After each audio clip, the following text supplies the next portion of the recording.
Welcome to the History Monkeys. Today we're going to talk about the Kapp Putsch, or as it's also called, the Kapp Putsch, a putsch attempt from the 13th to 17th March 1920 that was led by Wolfgang Kapp and Walter von Lüttwitz and that failed its goal to overthrow the German government. To understand this event, we're first going to discuss the political sentiment in Germany around 1919-1920, and after this we'll talk about Kapp and Lüttwitz.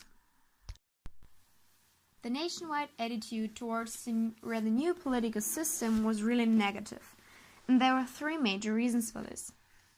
Point 1. The people were disappointed in democracy and the government for accepting the Treaty of Versailles that was viewed as humiliation. Point 2. The Erzbergfinanz- and Steuerreform. Through this tax reform, Germany hoped to be able to pay the war debts, but it was a huge burden for the middle class. The reform was also supposed to help the poor people, which made the right wing hate it even more. And point 3 was a bad treatment of the working class. The economy crashed because of the war, plus the reparations Germany had to pay. The workers were the one who had to carry the can. Overall, I can say the war had a really bad influence in Germany, and the new government had trouble to compensate these problems, which made the German citizens really unsatisfied. Let's now talk about the two coup leaders. The first of them is Wolfgang Kapp. He was born on the 24th of July 1858 and died on the 12th June 1922.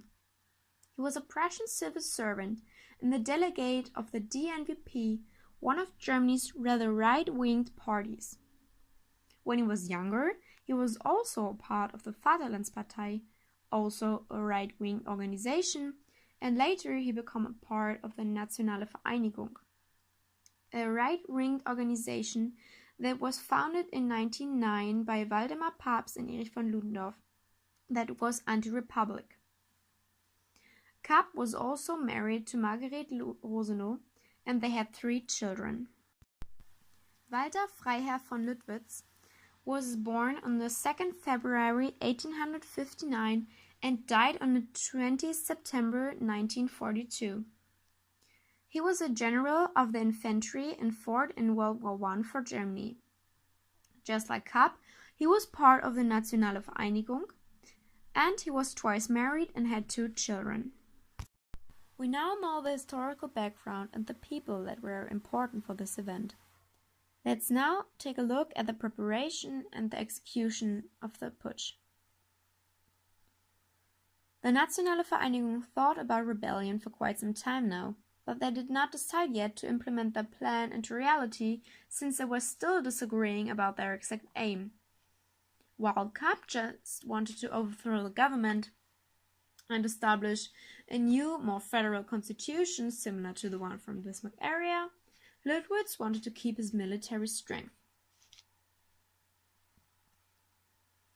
Now, on the 10th January 1920, the Treaty of Versailles came to power and demanded the reduction of the military to 100,000 men and the liquidation of the Freikorps, which was unacceptable in the eyes of the Nationale Vereinigung. Lüttwitz tried to obtain new elections of the politicians of the DVP and DNVP, but this plan failed, so he demanded President Ebert to stop the liquidation of the Erhard Brigade.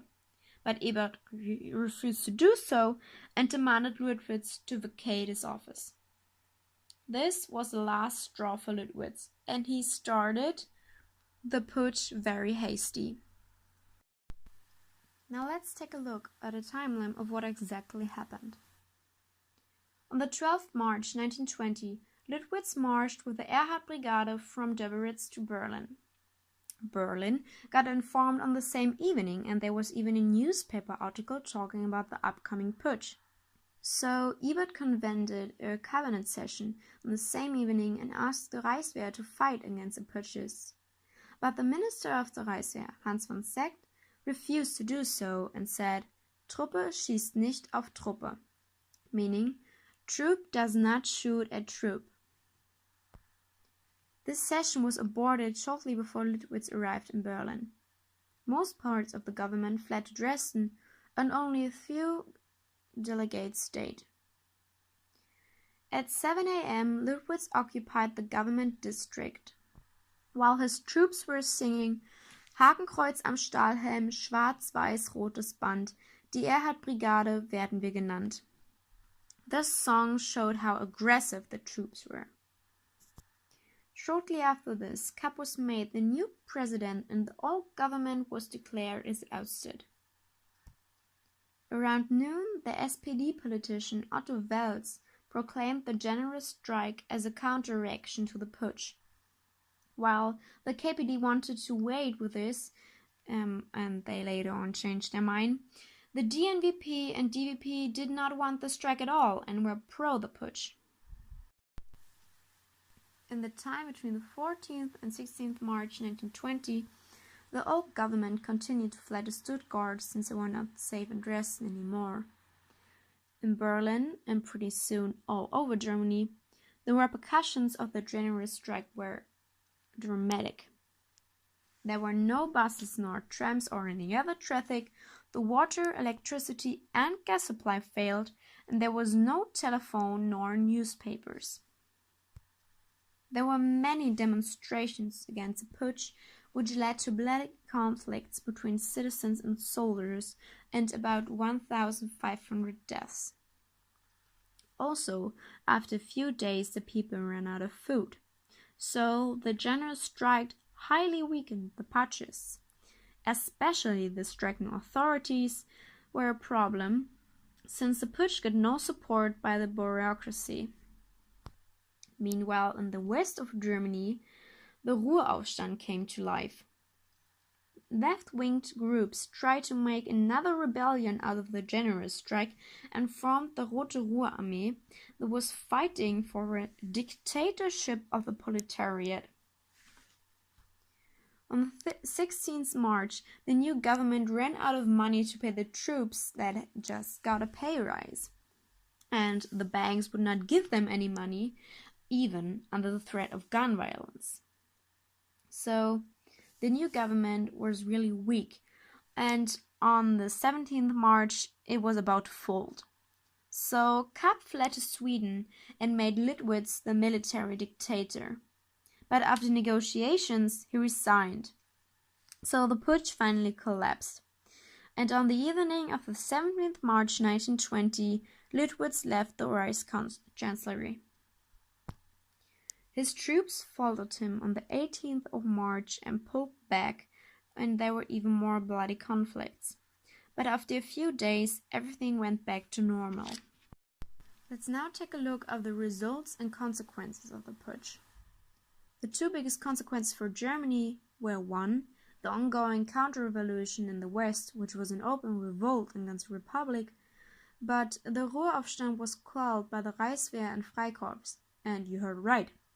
Just the ones that were not willing to take down the putschists now fought against the left-winged rebels.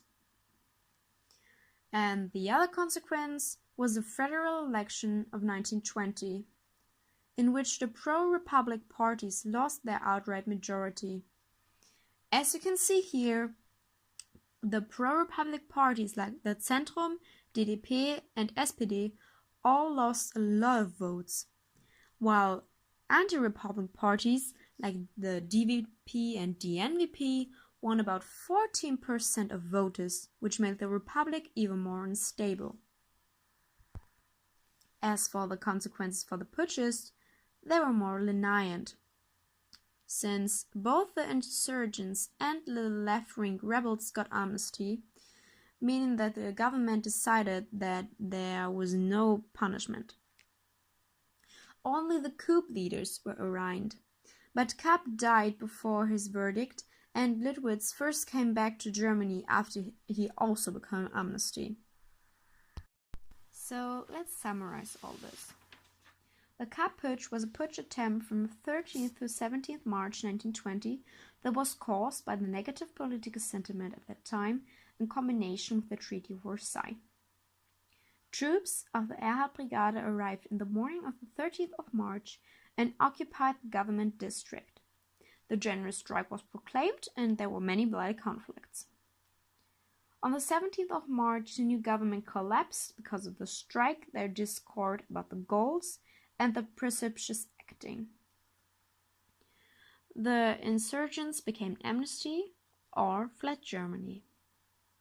So, overall you can say, on the one hand, the Germans stood together to fight the putsch, but the putsch also showed that Weimar was really weak, since the army would not support the constitution, and after this putsch the people would drift even further to the left or right wing of the array of political parties.